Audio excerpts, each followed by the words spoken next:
Halo semuanya, selamat datang di Luar Nalar, tempat kita berpikir kritis tapi dengan tetap memakai logika yang masuk akal. Ribuan massa dari berbagai elemen masyarakat menggelar aksi unjuk rasa di depan gedung DPR MPR RI Senin 25 Agustus 2025. Berisi kritikan tajam, menyebut wakil rakyat lebih sibuk memperjuangkan kepentingan pribadi ketimbang kesejahteraan rakyat. Ari, seorang pengemudi ojol asal Jakarta Timur, mengaku kecewa dengan langkah DPR.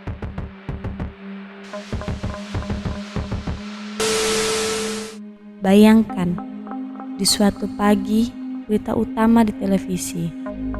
Bukan lagi soal artis atau politisi yang saling serang, tapi seorang pejabat tinggi yang baru saja dijatuhi hukuman mati karena korupsi.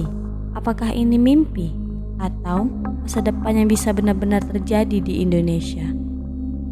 Di Pusat Perhatian Nasional, Senin 25 Agustus 2025, ribuan massa dari berbagai lapisan masyarakat berkumpul di depan gedung DPR RI. Dari pagi hingga malam, jika mengingat demo yang baru saja terjadi sebelumnya, demo tersebut merupakan penulisan ulang sejarah yang lahir dari kekecewaan masyarakat akan hilangnya rasa hati nurani pejabat di negara kita.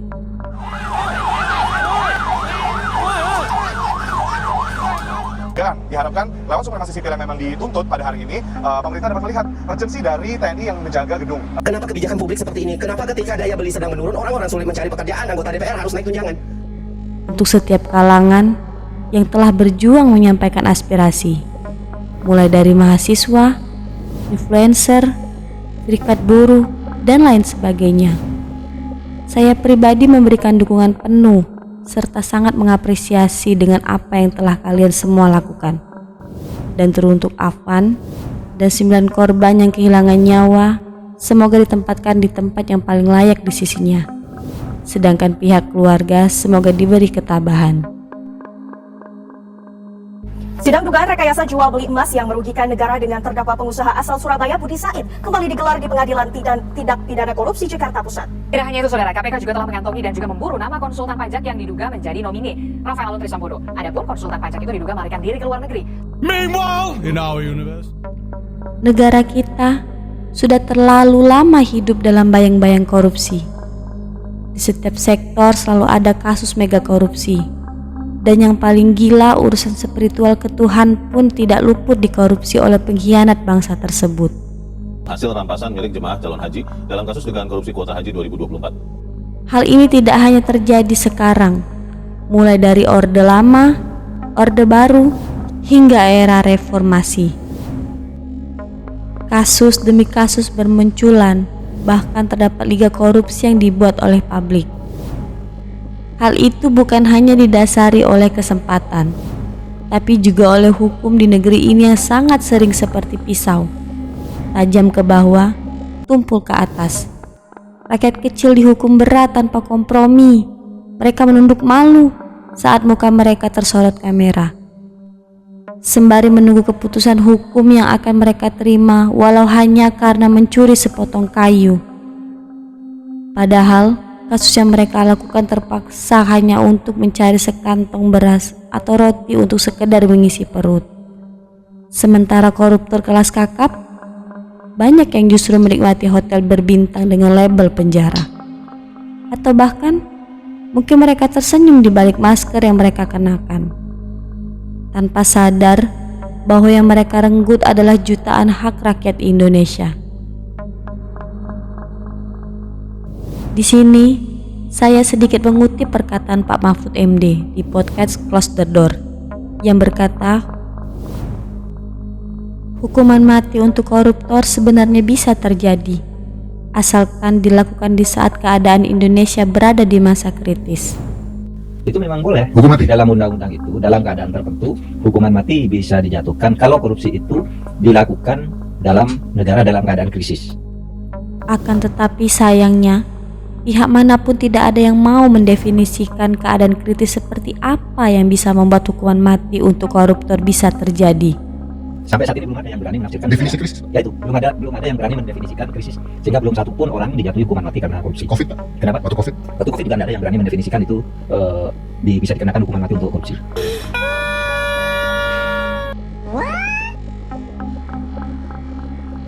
Tapi presiden kita berjanji setidaknya akan memperjuangkan hukuman perampasan aset untuk koruptor.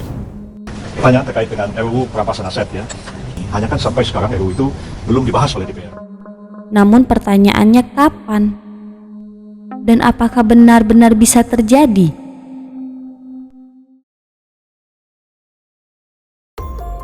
Sekarang, mari kita intip negara lain. Di Tiongkok, pejabat korup bukan hanya dipenjara. Mereka bisa langsung dieksekusi. Hukuman mati dijalankan terbuka agar menjadi pelajaran bagi semua. Bahkan presidennya menyiapkan peti matinya sendiri jika dia yang melakukan korupsi. Konon, banyak elit politik di sana hidup dalam ketakutan. Bukan pada rakyatnya, tapi pada hukum yang keras.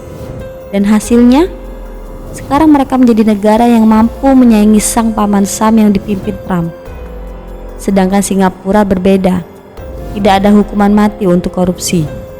Tapi penegakan hukum mereka konsisten, tanpa kompromi. Dan hasilnya, negara kecil itu kini menjadi salah satu pusat ekonomi terkuat di dunia. Sekarang coba bandingkan dengan negara kita Indonesia, di mana banyak koruptor masih bisa tampil di panggung politik, berpelukan di pengadilan, tersenyum di layar televisi. Bahkan ada yang kembali mencalonkan diri. Dalam melihat fenomena pencalonan mantan napi koruptor menjadi caleg, dua lembaga penyelenggara pemilu tersebut masih bersikeras dengan pandangannya masing-masing. Sebagai upaya menghentikan laju mantan koruptor pada kontestasi pemilu tahun depan. Hal ini pun kembali mengingatkan saya akan perkataan almarhum Profesor Salim Said di acara ILC, di mana dia berkata, Indonesia tidak akan maju sebab negara kita tidak ada yang ditakuti.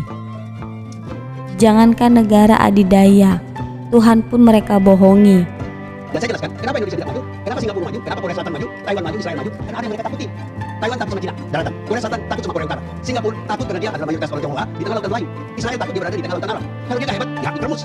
Indonesia, Tuhan pun tidak ditakuti. Ya. Dan hal ini fakta. Mengingat kasus dana haji yang dikorupsi oleh oknum yang ketika dilantik, mereka disumpah di atas iman kepercayaan mereka masing-masing. Sedangkan Pak Mahfud MD di Close the Door juga berkata bahwa koruptor di negara kita ini seperti kebun binatang. Itu kalau sungguh-sungguh mau menangkap koruptor, itu gampang kok. Koruptor itu seperti kebun binatang di sini. Mau lihat kemana, mau cari jenis kucing, apa ular, apa burung, apa gitu kan? Kalau memang mau nangkap gitu. Jadi, jika pemerintah serius, seharusnya sangat mudah untuk menangkap mereka. Pertanyaannya, apakah semua ini kebetulan? Atau ada sistem yang sengaja dibiarkan agar korupsi tetap menjadi permainan politik? Kemungkinan yang mungkin terjadi adalah korupsi bukan sekedar tindak kriminal, tapi korupsi merupakan sebuah alat kontrol di mana selama pejabat terlibat kasus, berarti mereka bisa dikendalikan. Layaknya boneka yang bergerak kemanapun sesuai kehendak yang mengendalikannya. Karena jika tidak, kasus yang dia miliki akan terbongkar dan akhirnya dia dibuang dari tempat nyamannya. Hukuman ringan hanyalah topeng untuk menjaga agar permainan politik tetap berjalan. Tapi bayangkan, jika suatu hari Indonesia menyalin aturan Tiongkok, hukuman mati atau penjara seumur hidup tanpa remisi dan perampasan aset dilakukan untuk koruptor, apa yang akan terjadi? Positifnya, partai politik yang melakukan kejahatan di balik layar akan panik, oligarki akan kehilangan nyali, dan ruang geraknya akan semakin terbatas. Bahkan mungkin sebuah kisah kelam di balik sejarah korupsi puluhan tahun yang mereka tidak ingin kita sebagai rakyat tahu akan terbongkar ke publik. Dan rakyat mungkin untuk pertama kalinya percaya bahwa hukum benar-benar adil. Negatifnya, kemungkinan chaos bisa saja terjadi di para elit yang tentu akan berdampak pada ekonomi nasional. Para pemain besar mulai saling serang untuk menjatuhkan lawan yang selama ini dia incar. Dan tentunya, kriminalisasi akan banyak terjadi. Kebingungan dengan apa yang terjadi akan membayangi masyarakat. Sebab rakyat sipil tidak mengetahui apa yang terjadi sebenarnya di kalangan elit. Tapi hal negatif ini bisa saja diselesaikan jika pemerintah berani mengambil resiko, karena bangsa kita bukan bangsa yang lemah. Masyarakat tanpa perlu dihimbau, perlahan sekarang mereka mulai mau masuk membahas politik, serta saling menjaga tanpa harus ada kepentingan tertentu. Mulai dari gen milenial hingga gen Z, sekarang kita pasti yakin mereka merupakan tulang punggung negara di masa depan. Namun, apakah mungkin hal ini terjadi di Indonesia? Atau justru ada kekuatan besar yang akan menggagalkan setiap upaya memperberat hukuman korupsi? Mungkinkah ada pihak yang sengaja menjaga agar korupsi tetap subur? Karena disitulah sumber kekuasaan sejati. Pertanyaannya bukan lagi mampukah hukum mengubah politik, tapi beranikah hukum melawan politik itu sendiri? Inilah konspirasi terbesar bangsa ini. Hukum yang seharusnya jadi penegak keadilan justru dikurung oleh kepentingan politik. Jika kita ingin perubahan, kita harus berani menuntut, bukan sekedar hukuman yang berat, tapi hukum yang tidak bisa dibeli dan diganggu gugat. Karena pada akhirnya sejarah akan mencatat bangsa yang membiarkan korupsi pada akhirnya akan runtuh dari dalam. Pertanyaannya, Indonesia akan memilih jalan yang mana? Apa pendapatmu? Silakan tulis di kolom komentar. Terima kasih telah menonton dan sampai jumpa di next episode.